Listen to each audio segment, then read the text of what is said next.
Okay everyone, just a quick follow-up video to cover a few things which I thought I ought to talk about just in conclusion. First of all, I did figure out why I'm missing those 7 points, and I do want to thank ADV Ripper 4 for pointing out to me why those points were missing. He's the one who indicated why they're missing. You might remember in this screen here, this is right after the fire room, which was over on the right hand side here. You can actually see some red from where we're going through all that lava. If you're a fighter, and I am, in this playthrough I was a fighter character, you need to actually type jump at this point to jump off the ledge. Watch what happens to my score. I have 412 points right now, and when you type jump, it goes up to 419. That hurt, but it's a good thing you're tough, agile, and know how to take a fall. So you need to type jump. In fact, if I go back and restore my game, here we go, past fire room, and if I even just fall off, if I just walk off the ledge, well, it's one way down, but it hurt a lot. Yeah, you don't get any points for that. You have to actually type jump.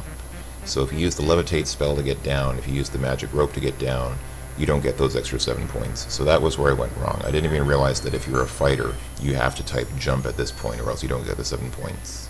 So thank you, ADV Ripper 4, for pointing that out to me. Now I know. Now we know where we missed the points. So that's good. At least now we know how to get the maximum score in the game. And check out ADV Ripper 4's channel if you haven't already. He's played through just about every adventure game in existence, including some really obscure ones. He's played... He doesn't do the voice commentary, but he has played through just about every adventure game that I can think of, including some of the more obscure Sierra adventures like Freddy Farkas. And yeah, just go check him out. He's really awesome. Anyway, I'm going to go ahead and pause the game here and talk about a couple of other things. Just because so many people have mentioned it, I'm going to mention the astrologer's fortune. Because a couple of people did point out to me that the astrologer's fortune sort of makes sense now if you look at it in hindsight. Let's see, I'm going to pull it up here using this handy notepad window.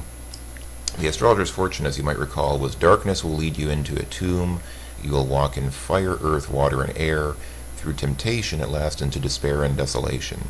Darkness will triumph unless you stop the last light. Okay, this first part here is pretty simple. Darkness will lead you into a tomb. That's obviously the tomb of Iblis. You'll walk in fire, earth, water, and air. Yeah, that's, I mean, remember the rooms in the Forbidden City do sort of represent those elementals. There was the fire room, which was that room with all the lava and fire geysers. The earth room is considered the room where I just showed you, where you have to take the jump off the cliff. The water room is the one with the river and the logs floating down the river. And then the air room is, I think, the one where you first walk in and there's all that air blowing through. Through temptation, which obviously is that room where there's all that treasure and you need to not get the treasure even though you're probably tempted to. And at last into despair and desolation, which is, when Oddities catches up with you and you're left alone there in the room where the statue of Iblis was and where you first meet the genie. But this last line was what a couple of people found interesting. Darkness will triumph unless you stop the last light. Now, what does that mean? Now, in context, we realize it means, oh, stop the last candle. When you're looking at Oddivis's ritual, stop that last candle from lighting up, and then you can, if you don't do that, then Iblis will escape from his sleep. So there you go. Just because some people seem to think that was interesting, I thought I'd point that out. The other thing that I should probably mention, in case anybody's curious, is how do you become a paladin in this game? And I wrote it up because it's a little bit complicated, it's a little involved, but here we go. Here's notes that I took from some website, and these are apparently direct from Corey Cole, who was one of the designers of the game. First off, right off the top, your honor must be at least 75. You need to have an honor score of at least 75, which shouldn't be too difficult considering that I did some dishonorable things like break into a couple people's houses, and I still had an honor that was way past 75, so you shouldn't have a hard time having your honor get over that. You must have at least 25 paladin puzzle points, and I think this is where I always messed up when I was trying to be a paladin. I didn't realize that see, you get 16 paladin points if you qualify as a paladin at the end of the game, but I don't think they're included in this total. I think those are 16 bonus points for qualifying as a paladin, but of the besides those 16 points, you need to get at least 25 of these 34 points here. So let's go through these quickly. Basically, don't ever get kicked out of Aziza's house. Be nice to her and don't do anything rude to her that would cause her to kick you out. That's 3 points. Give money to the beggar more than once. That's 5 points. Return Omar's purse. 7 points. Return Rakish's flaming sword, Soulforge, without somebody having to ask you to do so. That's 5 points. If you go to the EOF, then refuse to kill the helpless EOF fighter. That's another 7 points. And then tell Kaveen to retrieve his sword. If Kaveen drops his sword, you tell him pick it up. You get 7 points for doing that. So that's a total of 34 points that you can get. You need at least 25 of those. Also, if you disturb the griffin from his rest in his nest, you lose 10 points for that. And that's an automatic disqualifier right there, because that means you can have at most 24, because remember these all these together constitute 34 points, and disturbing the griffin drops you to a maximum of 24 that you can get then in the game. So you can't, basically disturbing the griffin is an automatic disqualifier. Also, other automatic disqualifiers: to be a paladin, you must not have done any of these dishonorable actions. You must not have broken into the break-in house in Shapir, where you got the silver tea set for Dinardad, and also some other stuff. You must not have stolen money from Omar's purse. You must not have tried to kill the EOF fighter when he's helpless. So in other words, you can't be a brother Scorpion, or Scorpion, whatever. In the EOF, you can't be you must be a Saurus if you're going to join the EOF. Apparently using the X-ray glasses to spy on Zayasha is an automatic disqualifier. I didn't realize that, because that's not in the official hint book for the game. You must not have broken into Kaveen's house, so you can't do Signor Ferrari's job where he tells you to retrieve the black bird and all that. And you must not kill Kaveen when he's unarmed. So if Kaveen loses his sword, you can't kill him while he's helpless. And this is a little bit different from what's in the official hint book. In fact, I have the official hint book in front of me, and let's see, I think this mentions pretty much the same thing.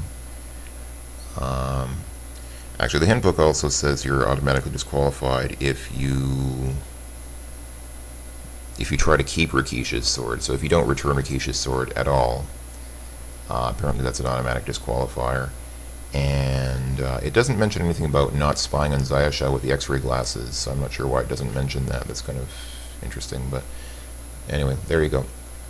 So that's how you become a paladin. Don't do any of this, and get at least 34 of these points, and you must have also an honor of at least 75, but that should be pretty easy.